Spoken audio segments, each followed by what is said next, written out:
Selamat berjumpa kembali para pemirsa di dalam acara pelajaran Alkitab ini. Kita lagi belajar dari surat Paulus kepada jemaat di Roma. Dan buku Roma ini mempunyai pasal 16. Kita mau lihat semuanya karena ada banyak pelajaran firman Tuhan bagi kita di dalam buku Roma ini. Hari ini kita sampai kepada session ketiga, ini pasal kedua dari Roma itu. Lalu kita mulai seperti yang kemarin dengan pembacaan firman Tuhan. Kalau Anda punya firman Tuhan, buka saja dulu kepada Roma pasal kedua. Dan kita baca bagian pertama dari ayat 1 sampai ayat 12. Dan saya minta Ibu Meka yang membaca firman Tuhan. Roma pasal 2 ayat yang pertama sampai ke-12, demikian firman Tuhan. Hukuman Allah atas semua orang. Karena itu, hai manusia, siapapun juga engkau yang menghakimi orang lain, engkau sendiri tidak bebas dari salah. Sebab dalam menghakimi orang lain, engkau menghakimi dirimu sendiri. Karena engkau yang menghakimi orang lain melakukan hal-hal yang sama. Tetapi kita tahu bahwa hukuman Allah berlangsung secara jujur atas mereka yang berbuat demikian. Dan engkau, hai manusia, engkau yang menghakimi mereka yang berbuat demikian, sedangkan engkau sendiri melakukannya juga, apakah engkau sangka bahwa engkau akan luput dari hukuman Allah? Maukah engkau menganggap sepi kekayaan kemurahannya, kesabarannya, dan kelapangan hatinya? Tidakkah engkau tahu bahwa maksud kemurahan Allah ialah menuntun engkau kepada pertobatan?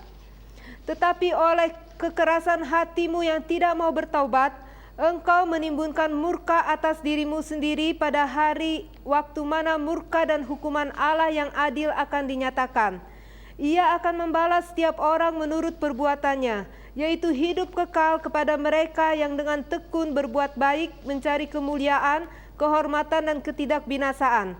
Tetapi murka dan geram kepada mereka yang mencari kepentingan sendiri, yang tidak taat kepada kebenaran, melainkan taat kepada kelaliman. Penderitaan dan kesesakan akan menimpa setiap orang yang hidup yang berbuat jahat, pertama-tama orang Yahudi dan juga orang Yunani. Tetapi kemuliaan, kehormatan, dan damai sejahtera akan diperoleh semua orang yang berbuat baik, pertama-tama orang Yahudi dan juga orang Yunani. Sebab Allah tidak memandang bulu, sebab semua orang yang berbuat dosa tanpa hukum Taurat akan binasa tanpa hukum Taurat. Dan semua orang yang berdosa di bawah hukum Taurat akan dihakimi oleh hukum Taurat. Oke, terima kasih. Mungkin Anda ingat yang kemarin kita lihat di dalam pasal pertama setelah pembukaan dan tema yang Paulus beri di dalam ayat 16 dan 17 ialah tema tentang Injil itu kekuatan Allah yang menyelamatkan. Kemudian dia juga menyinggung soal kebenaran Allah, dan kemudian dia mulai menjelaskan bagaimana keadaan manusia yang jauh dari kebenaran Allah, yang sudah tenggelam di dalam dosa. Nah, di sini dia meneruskan percakapan itu supaya kita dapat melihat keadaan manusia yang sebenarnya, ialah keadaan diri kita sendiri. Coba lihat di dalam gambar, kita di sini mendapat satu gambar ya. Tiga rangkaian perbudakan. Jadi kita manusia itu menjadi budak kepada dosa, kepada diri sendiri, dan kepada iblis. Nah, ini penjelasan firman Tuhan ini bahwa sebagaimana saudara bisa lihat, ada ayat juga yang ditunjuk, nanti bisa dicatat dan dilihat sendiri. Yohanes pasal 8, 34, dan untuk bagian ini, diri kita sendiri, ada Efesus pasal 2 ayat 2, dan untuk bagian ini, perbudakan kepada iblis. Ada pasal dari 2 Timotius pasal 2 ayat 25 dan 26. Dan di sini kita lihat dosa. Kita berbudak kepada dosa. Jadi mau tidak mau kita melakukan dosa. Ini yang kita lihat, setiap orang yang berbuat dosa adalah hamba dosa. Ini dalam ayat ini. Ya. Kemudian kita lihat bahwa kita berbudak kepada diri kita sendiri. Jadi kita kalau mau melakukan kehendak Tuhan tetapi tidak berdaya, kita sering ini firman ini, kamu menaati penguasa kerajaan angkasa, yaitu roh yang sekarang sedang bekerja di antara orang-orang derhaka. Dan kita tahu di sini begitu banyak orang yang masih minta bantuan kepada paranormal, ya, kepada ahli-ahli sihir, kepada orang-orang dukun, kepada orang-orang yang mempunyai suatu kontak dengan the supernatural, ya, yang tidak kelihatan. Itu memang dunia kuasa-kuasa kegelapan, dan banyak daripada dunia itu yang mempengaruhi kita dan keluarga kita karena kelakuan kita. Itu perbudakan. Kita lihat ini perbudakan kepada iblis. Ya, dari 2 Timotius itu. Terlepas dari jerat iblis yang telah mengikat mereka pada kehendaknya. Ini pengalaman orang Kristen yang bisa lepas karena ada kuasa yang melebihi kuasa-kuasa ini. Kiai Tunggul Wulung itu seorang kiai di Jawa Tengah abad lalu menyatakan bahwa Tuhan Yesus adalah Tuhan di atas segala kuasa. Dan ini satu kebenaran yang dapat kita renungkan. Kuasa-kuasa itu ada manfaat dalam hal-hal tertentu, tetapi ada batasan. Dan kuasa-kuasa itu di dalam dunia ini memperbudakkan kita. Kita menjadi budak kepada kuasa-kuasa itu. Tetapi kuasa yang ada pada Yesus Kristus membebaskan kita daripada kuasa-kuasa semacam itu. Nah, ini yang perlu kita pelajari dari pasal ini. Coba lihat di dalam ayat pertama. Hai manusia, siapapun juga engkau yang menghakimi orang lain, engkau sendiri tidak bebas dari salah. Ini keadaan kita. Kita lihat dalam ayat ini, kalau kita menghakimi orang lain, kita menghakimi diri kita sendiri. Sebab kita melakukan hal-hal yang sama. Nah, Paulus tidak berarti bahwa kita melakukan setiap hal yang persis sama seperti orang yang kita salahkan. Ya, umpamanya orang lain dia salah karena korupsi. Tetapi kita tidak merasa salah walaupun kita berbohong. Jadi kita menghakimi orang itu, tetapi kita melakukan hal-hal yang sama. Itu yang dimaksudkan oleh Paulus di sini. Kita tidak bebas dari salah. Jadi kita perlu juru selamat, kuasa yang dapat menolong kita. Nah, seterusnya kita lihat di dalam ayat berikut itu, ayat 3, bahwa hukuman datang kepada semua orang. Ya, bagian terakhir dari ayat kedua. Adakah engkau sangka bahwa engkau akan luput dari hukuman Allah? Tidak ada seorang pun yang luput dari hukuman Allah. Jadi Allah harus menghukum dosa. Berarti dia akan menghukum kita. Nah, hukuman ini bukan murka seperti kita lihat tadi. Murka Allah adalah sikap Allah terhadap dosa. Dan murka itu bertumbuh karena dia melihat begitu banyak dosa.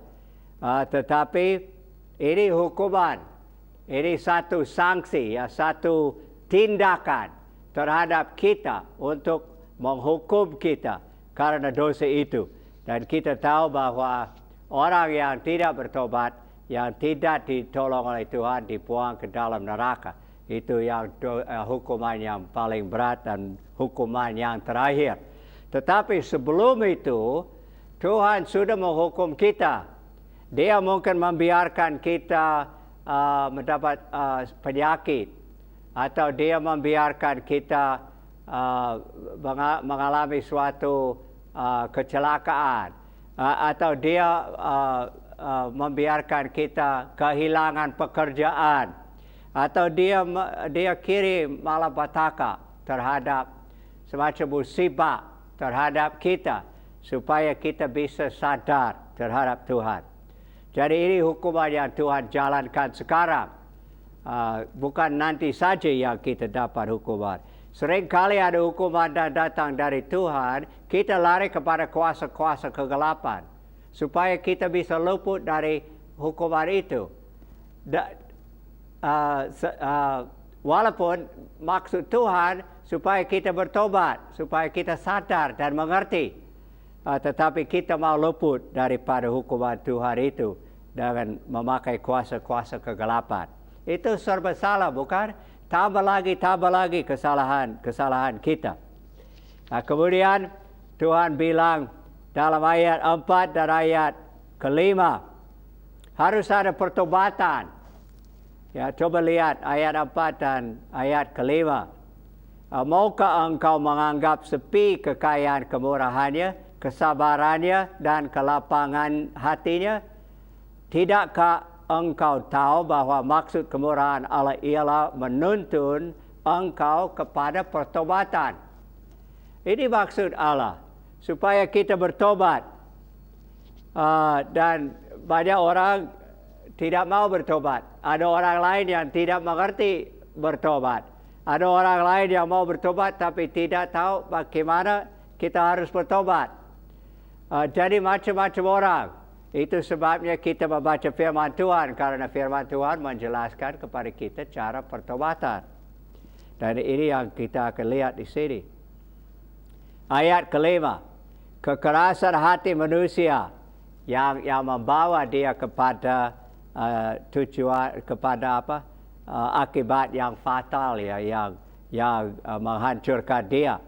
Kita lihat di sini, engkau menimbun murka atas dirimu sendiri pada hari waktu mana murka dan hukuman Allah yang adil akan dinyatakan. Jadi dengan menolak Tuhan, itu menimbun murka Tuhan terhadap kita.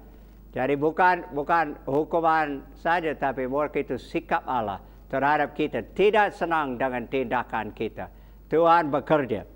Saya masih ingat waktu anak saya remaja, dia mulai ngawur hidupnya, ya. Jadi sudah dibimbing, tetapi dia mau cari jalan sendiri.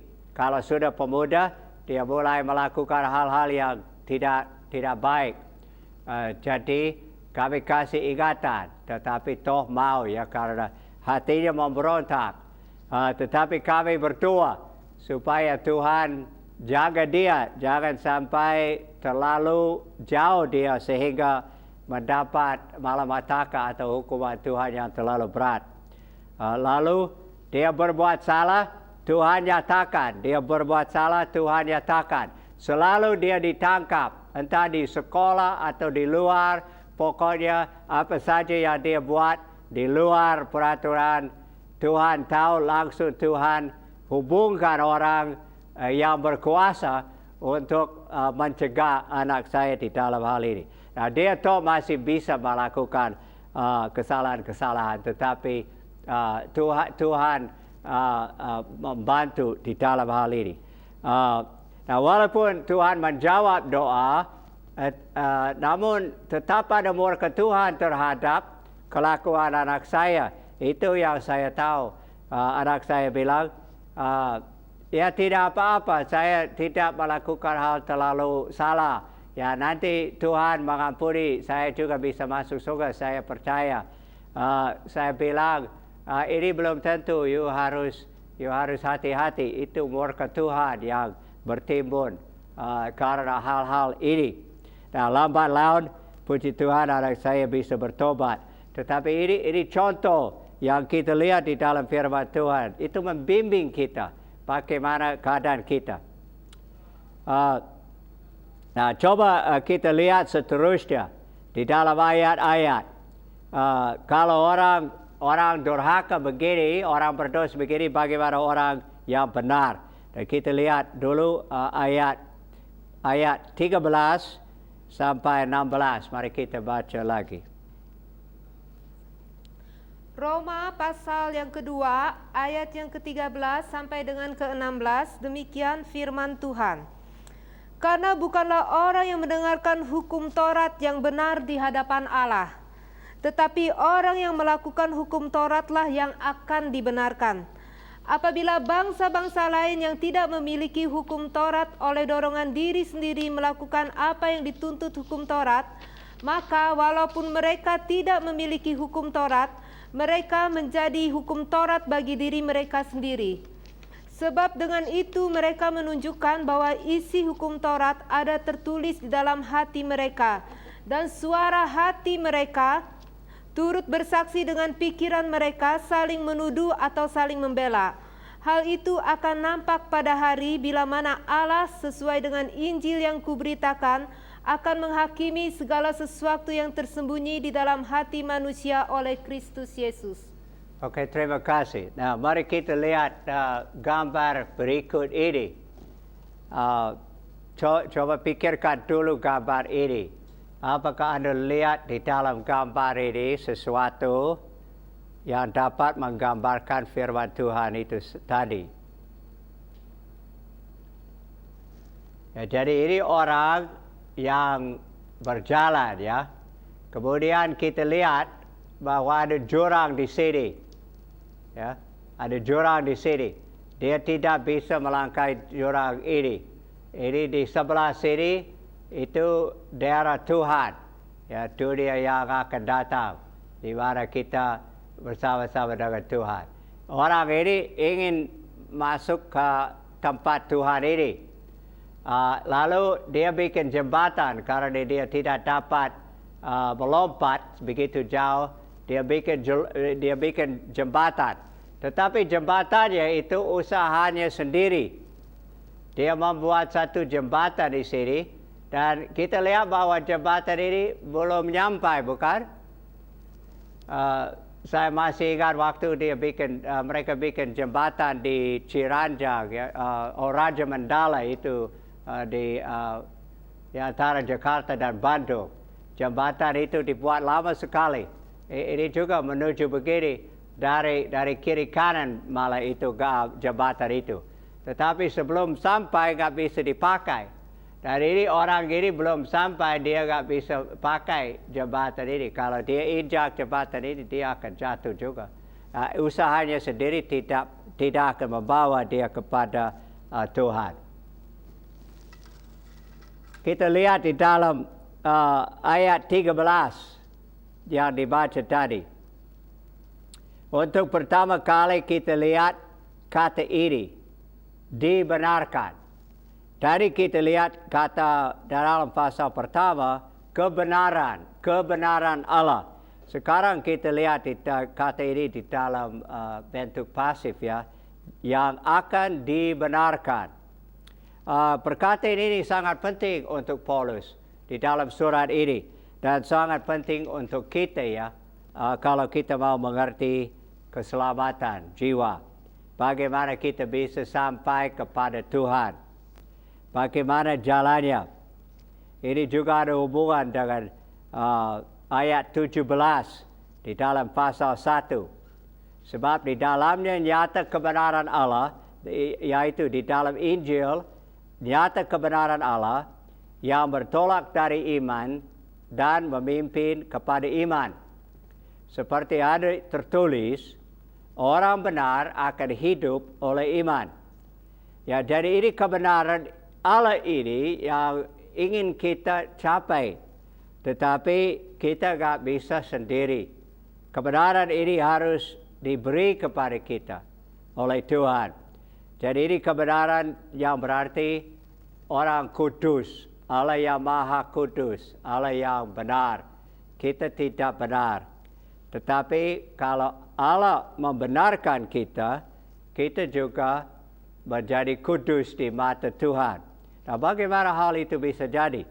Ini maksud Paulus di dalam firman ini. Dia mau jelaskan bagaimana di dalam Injil ada kekuatan Allah yang menyelamatkan. Oke, kita lihat seterusnya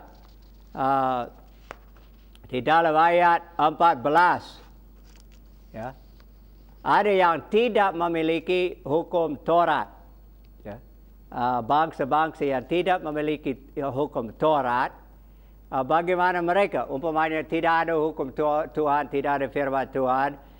Jadi mereka mencari Tuhan, tetapi mereka tidak sampai. Ya, banyak orang di dalam agama mencari Tuhan, tetapi tidak sampai. Agama-agama, hampir semua agama memang berusaha mengantar kita kepada Tuhan.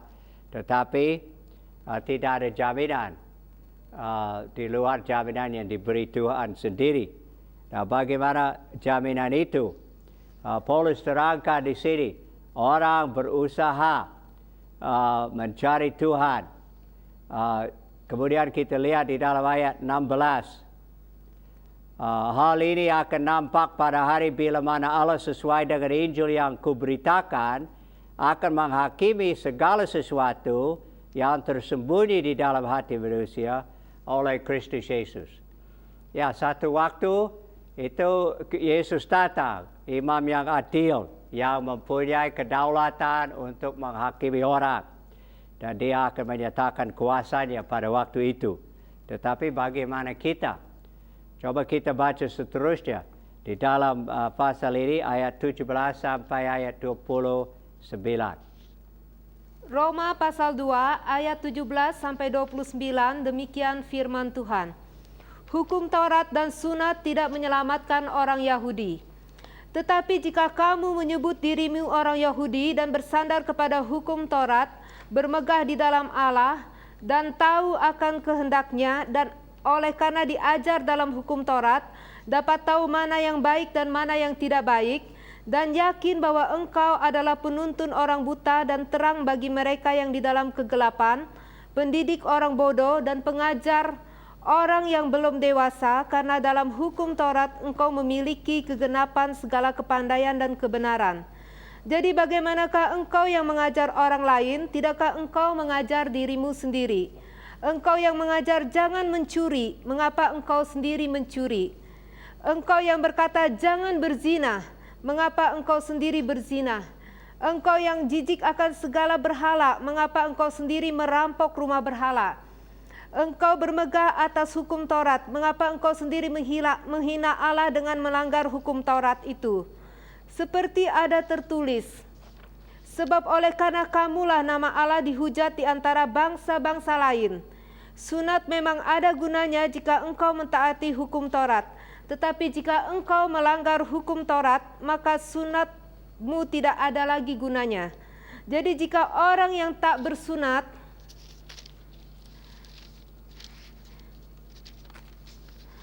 memperhatikan tuntutan-tuntutan hukum Taurat, tidakkah ia dianggap sama dengan orang yang telah disunat? Jika demikian, maka orang yang tak bersunat tetapi yang melakukan hukum Taurat akan menghakimi kamu yang mempunyai hukum tertulis dan sunat, tetapi yang melanggar hukum Taurat. Sebab yang disebut Yahudi bukanlah orang yang lahiriah Yahudi, dan yang disebut sunat bukanlah sunat yang dilangsungkan secara lahiriah, tetapi orang Yahudi sejati ialah dia yang tidak nampak keyahudiannya, dan sunat ialah sunat di dalam hati secara rohani, bukan secara hurufiah.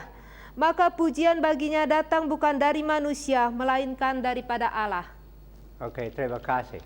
Nah, di sini kita lihat bahwa Paulus bicara mengenai orang Yahudi, karena dia orang Yahudi. Dia menegur kepada orang Yahudi. Tetapi jangan pikirkan orang Yahudi. Yang kita tahu, yang dimaksudkan oleh Paulus di sini, ialah semua orang agama yang mempunyai peraturan atau Taurat, atau satu hukum yang harus mereka ikuti. Ya, anggap itu kalau ada orang Kristen anggap bahwa ini bermaksud ada sendiri. Ya, ada yang punya peraturan dari firman Tuhan tetapi tidak melakukannya. Dan juga sunat, jangan anggap itu sunat seperti yang dilakukan oleh orang-orang Yahudi, atau orang-orang lain. Tetapi yang dimaksudkan Paulus di sini, anggap itu perbuatan yang kita lakukan untuk mencari sesuatu di dalam Tuhan, atau untuk membuat diri kita ini kudus, ya, atau berkenan kepada Tuhan. Ini yang dimaksudkan di sini. Dan ini memang menggambarkan kita semua, bukan? Kalau kita orang beragama, selalu ada yang kita pegang dan selalu ada yang kita perbuat. Oke, kemudian dia lihat, dia kasih tahu kepada kita di dalam ayat 25 bahwa kita tidak menaati apa yang kita tahu dan kita tidak melakukan apa yang harus kita lakukan. Ya, jadi berarti bahwa kita tidak sampai kepada tujuan Tuhan. Kita lihat, tetapi engkau melanggar hukum Taurat, maka sunatmu atau perbuatanmu tidak ada gunanya. Orang ingin mempunyai hati yang rohani, yang berkenan kepada Tuhan, tetapi tidak bisa. Nah, bagaimana kita bisa mendapatkan hati rohani itu? Dan Paulus akan menjelaskan hal itu kepada kita di dalam pasal-pasal yang berikut.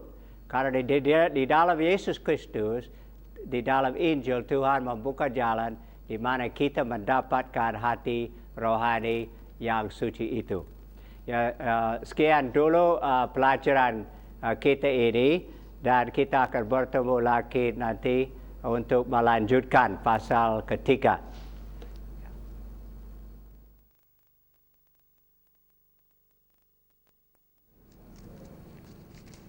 Selamat berjumpa kembali para pemirsa dalam pelajaran Alkitab. Khusus kita mempelajari kitab Roma.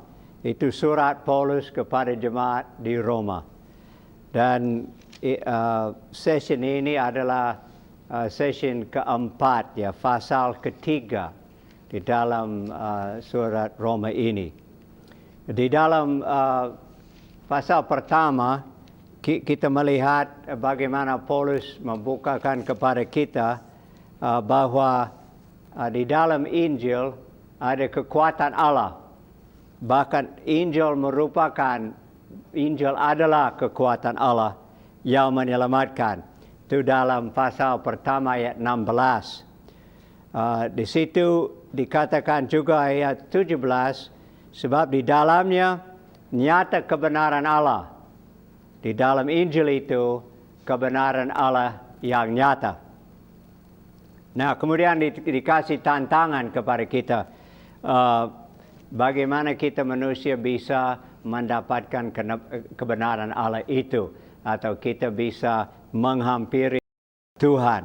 Kemudian dia terus dalam pasal pertama mulai menjelaskan keadaan manusia. Bahwa murka Allah itu nyata dari surga atas segala kefasikan dan kelaliman manusia.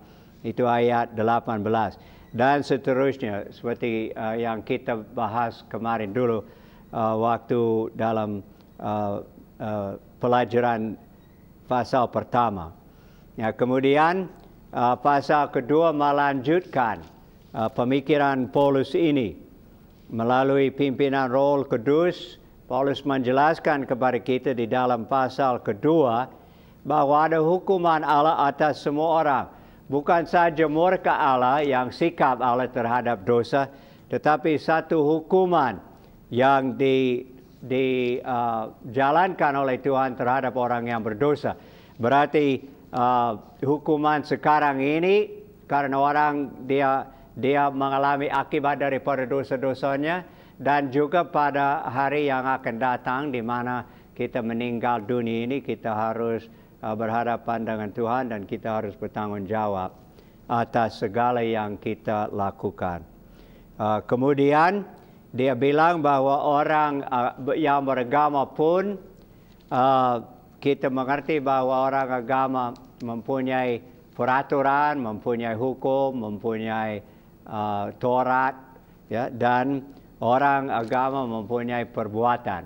Itu contoh, kalau masih ingat, itu contoh hukum Taurat orang Yahudi dan sunat orang Yahudi. Jadi hukum Taurat kita mengerti itu yang dimasukkan di situ hukum kita di dalam agama kita, peraturan apa yang harus kita lakukan. Dan kemudian sunat ini merupakan contoh dari perbuatan kita di dalam agama kita, apa yang harus kita perbuat.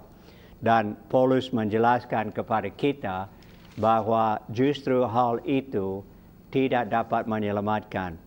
Dan kalau kita ingin hati rohani, kita harus bagaimana? Nah, dalam bab ketiga ini, pasal ketiga ini, Paulus meneruskan argumentasi, ya, atau penjelasan bahwa pada setiap orang harus bertanggung jawab kepada Tuhan. Jadi ada pertanggungan jawab yang diminta daripada setiap orang. Tuhan minta kita bertanggung jawab. Orang Yahudi mempunyai beberapa kelebihan. Jadi orang beragama mempunyai beberapa kelebihan. Orang yang lain yang tidak punya agama yang formal tetapi mempunyai kepercayaan, dia juga mempunyai sesuatu kelebihan juga. Orang yang berbuat sesuatu itu memang menolong sedikit. Tetapi soalnya hal-hal itu tidak dapat membawa kita kepada kebenaran. Dan you mesti ingat, ya, saya bilang kemarin dulu dan ya kita ulang-ulang bahwa di sini Paulus bicara mengenai kebenaran. Kebenaran Allah, bagaimana kita bisa mengetahui kebenaran Allah dan mengalaminya. Sekarang kita akan baca dari pasal 3 ayat 1 sampai 20. Dan saya minta Ibu Mega baca lagi bagi kita. Roma pasal 3 ayat 1 sampai dengan 20, demikian firman Tuhan. Kelebihan orang Yahudi dan kesetiaan Allah. Jika demikian, apakah kelebihan orang Yahudi dan apakah gunanya sunat? Banyak sekali dan di dalam segala hal. Pertama-tama sebab kepada merekalah dipercayakan firman Allah. Jadi bagaimana jika di antara mereka ada yang tidak setia? Dapatkah ketidaksetiaan itu membatalkan kesetiaan Allah? Sekali-kali tidak. Sebaliknya Allah adalah benar. Dan semua manusia pembohong seperti yang ada tertulis. Supaya engkau ternyata benar di dalam segala firman-Mu dan menang jika engkau dihakimi. Tetapi jika ketidakbenaran kita menunjukkan kebenaran Allah, apakah yang akan kita katakan? Tidak adilkah Allah? Aku berkata sebagai manusia, jika Ia menampakkan murkanya, sekali-kali tidak. Andai kata demikian, bagaimanakah Allah dapat menghakimi dunia? Tetapi jika kebenaran Allah oleh dustaku semakin melimpah bagi kemuliaannya, mengapa aku masih dihakimi lagi sebagai orang berdosa? Bukankah tidak benar fitnahan orang yang mengatakan bahwa kita berkata, marilah kita berbuat yang jahat, supaya yang baik timbul daripadanya. Orang semacam itu sudah selayaknya mendapat hukuman. Semua manusia adalah orang berdosa. Jadi bagaimana? Adakah kita mempunyai kelebihan daripada orang lain? Sama sekali tidak. Sebab di atas telah kita tuduh baik orang Yahudi maupun orang Yunani, bahwa mereka semua ada di bawah kuasa dosa. Seperti ada tertulis, tidak ada yang benar, seorang pun tidak. Tidak ada seorang pun yang berakal budi, tidak ada seorang pun yang mencari Allah. Semua orang telah menyeleweng, mereka semua tidak berguna, tidak ada yang berbuat baik, seorang pun tidak.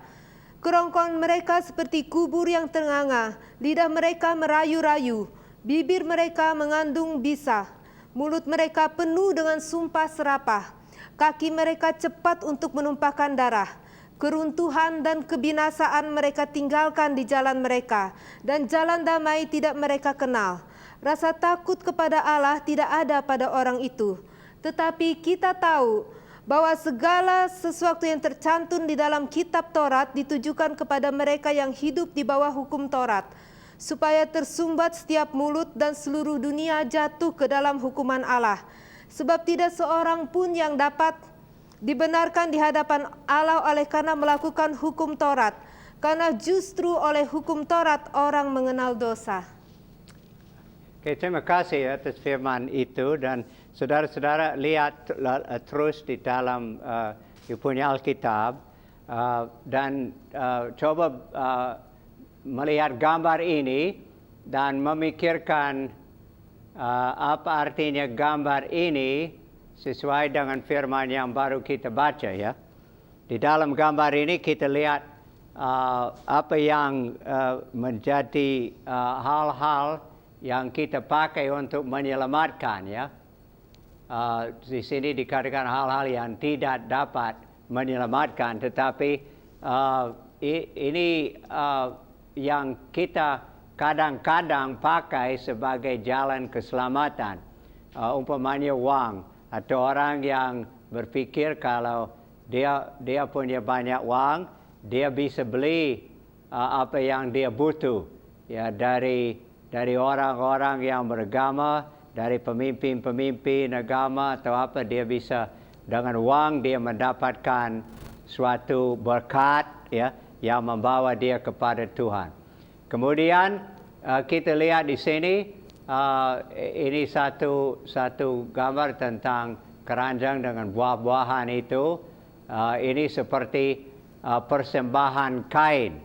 Kita tahu bahwa Kain dan Habil ya, Kain yang mempersembahkan macam-macam hasil dari tanah, sedangkan Habil memberi kepada Tuhan satu binatang atau satu korban khusus yang melambangkan korban yang lebih berarti daripada Habil itu.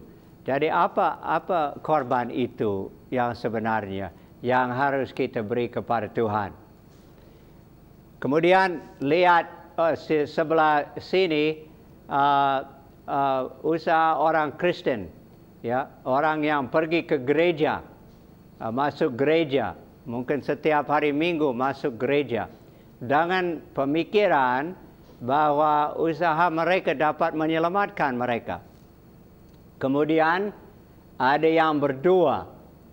Ini lagi orang mau tidur, dia lagi berdoa. Tapi ya berdoa juga kapan-kapan saja, itu sama saja ya. Tetapi di sini banyak orang berpikir kalau mereka banyak berdoa, mereka diterima oleh Tuhan. Jadi pergi ke gereja, baca Alkitab, berdoa, melakukan hal-hal yang ada sangkut paut dengan agama.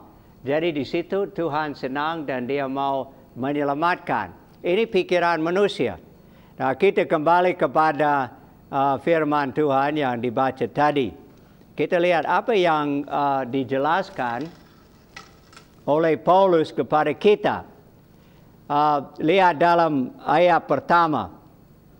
Jika demikian, apakah kelebihan orang Yahudi dan apakah gunanya sunat?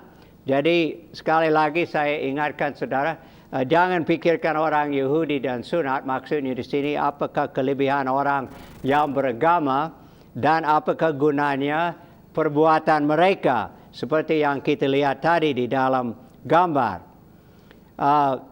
Dia jawab pertanyaan ayat kedua, ya banyak sekali gunanya dan di dalam segala hal. Dan dia jelaskan pertama-tama sebab kepada mereka lah dipercayakan firman Allah.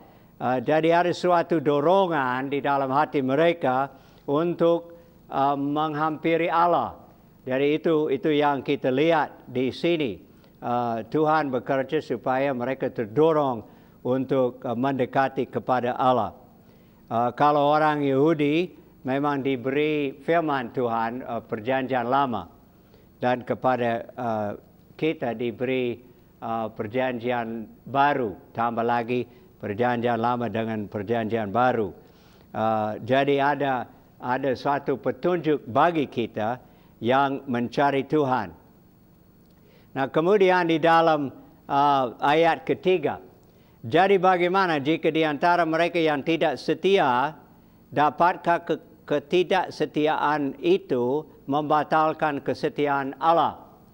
Dan Paulus lagi menjawab ayat 4, sekali-sekali tidak. Sebaliknya, Allah adalah benar dan semua manusia pembohong. Seperti yang tertulis, supaya engkau ternyata benar dalam segala firman-Mu dan menang jika engkau dihakimi. Jadi di sini kita melihat bahwa Allah itu benar, tetapi manusia tidak benar. Semua manusia pembohong. Ya, masa semua manusia pembohong, sedangkan manusia itu ikut di dalam acara agama dan ada usaha-usaha dan sebagainya. Lalu kita harus mengerti bahwa hal-hal itu tidak menyelamatkan. Ini merupakan satu dorongan hati untuk mendekati Tuhan, tetapi tidak sampai membawa kita ke sana. Kemudian kita lihat di dalam ayat kelima, ya, ada penjelasan lagi. Paulus bertanya, boleh Tuhan menghukum orang, ya? Tetapi jika ketidakbenaran mereka menunjukkan kebenaran Allah, apakah yang akan kita katakan? Tidak adilkah Allah? Aku berkata sebagai manusia, jika ia menampakkan murkanya. Jadi orang mau menghakimi Tuhan sendiri, ya, seolah-olah Tuhan tidak adil kalau dia melakukan sesuatu hukuman terhadap manusia. Jadi di sini kita lihat bahwa manusia tidak saja memikirkan tanggung jawab sendiri, tetapi dia mau memikirkan tanggung jawab Allah. Kebenaran Allah, apakah kebenaran Allah itu betul-betul benar atau tidak? Ya, banyak orang bertanya. Sekarang di Amerika Serikat, banyak orang tidak ke gereja lagi.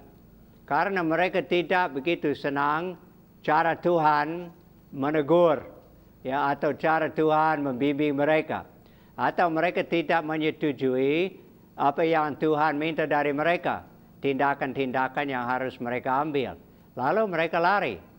Semacam Yunus, ya, mereka lari dan mereka melarikan diri daripada Tuhan. Mereka tidak mau ke gereja lagi. Mereka malah bilang, Tuhan tidak adil kalau begini, Tuhan tidak adil kalau terlalu menuntut sesuatu dari mereka, menuntut dan sebagainya. Sedangkan Allah punya maunya itu tersendiri. Kalau dia mau melakukan sesuatu, dia melakukan itu. Kalau tidak, ya dia tidak. Jadi firman Tuhan tetap menghakimi kita, ya. Kita lihat di dalam ayat 7. Tetapi jika kebenaran Allah oleh dustaku semakin melimpah bagi kemuliaannya, mengapa aku masih dihakimi lagi sebagai orang berdosa? Bukankah tidak benar fitnahan orang yang mengatakan bahwa kita berkata, marilah kita berbuat yang jahat supaya yang baik timbul daripadanya. Ya, ada semacam orang Kristen, ya, satu gereja yang membimbing orang, ya, boleh saja melakukan apa saja karena kemurahan Tuhan, tidak ada kesudahan dan Tuhan mengasihi manusia dan Tuhan akan mengampuni semua dosa. Ya, walaupun kita berdosa, akhirnya Tuhan akan mengampuni saja supaya kita bisa masuk ke dalam surga. Tetapi semua itu suatu kesalahpahaman mengenai pelayanan Tuhan itu. Kita lihat di dalam ayat 9 seterusnya, ya, dari ayat 9 seterusnya, satu penjelasan, ya, mengenai kuasa dosa. Dan kita lihat di dalam ayat kalau tidak salah ini ayat 9. Ya, ayat 9, bagian terakhir ya. Bahwa mereka semua ada di bawah kuasa dosa. Nah, ini pertama kali dosa disebut dalam surat ini. Heran, bukan? Dia menjelaskan dalam ayat pasal pertama, kedua, dan pasal ketiga begitu banyak dosa manusia, tapi tidak pakai istilah dosa. Dia pakai banyak yang lain supaya kita mengerti. Sekarang di gereja, kita masuk gereja, kita dengar khotbah tentang dosa, kita pulang merasa puas karena ya ini bukan kita yang dimaksudkan oleh pendeta. Kita tidak banyak berdosa. Nah, Paulus ingin supaya jangan kita berpikir begitu. Dia menyebut satu persatu banyak dosa, dan dia kemudian dia sebut lagi. Ya, banyak pendeta takut menyebut dosa apa sebenarnya. Kalau ada berzina, kalau ada yang bohong, kalau ada yang salah gunakan uang dan lain-lain, ya, mereka nggak berani bilang. Cuma umumnya, ya jangan berdosa, jangan berdosa. Sehingga banyak orang anggap dirinya bukan orang berdosa. Tetapi Paulus bilang di sini, kita orang berdosa. Itu yang harus kita hadapi. Kalau kita tidak mengaku hal itu, kita tidak dapat mengerti kebenaran Allah. Seperti dalam ayat 10 ini. Tidak ada yang benar, seorang pun tidak. Nah, ini firman Tuhan yang jelas sekali. Dan kemudian dalam ayat-ayat yang berikut ini, yang diambil dari Mazmur 14, dia menjelaskan mengenai beberapa bagian di dalam manusia, ya seperti beberapa hal disebut di sini, dan mulai dengan ayat 13 dia menyebut bagian tubuh yang bersangkut paut dengan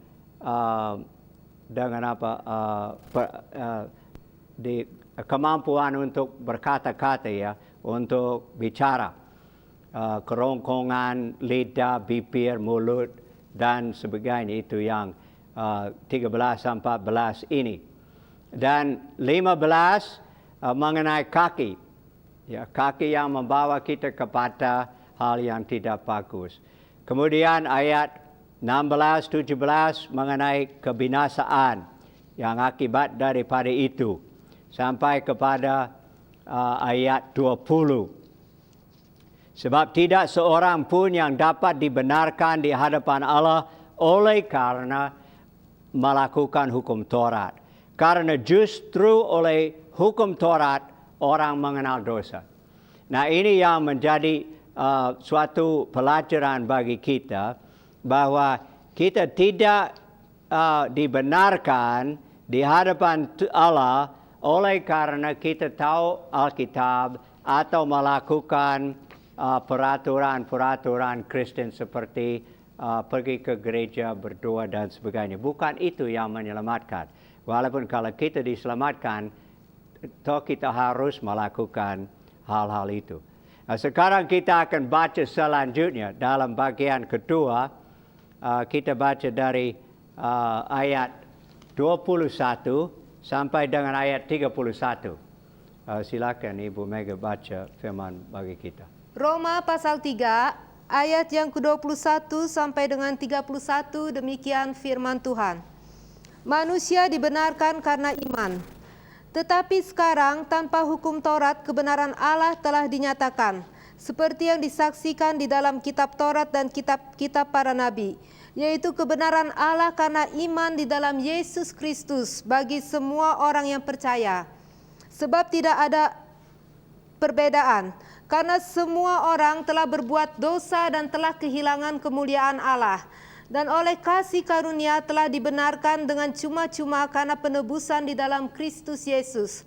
Kristus Yesus telah ditentukan Allah menjadi jalan pendamaian karena iman dalam darah-Nya.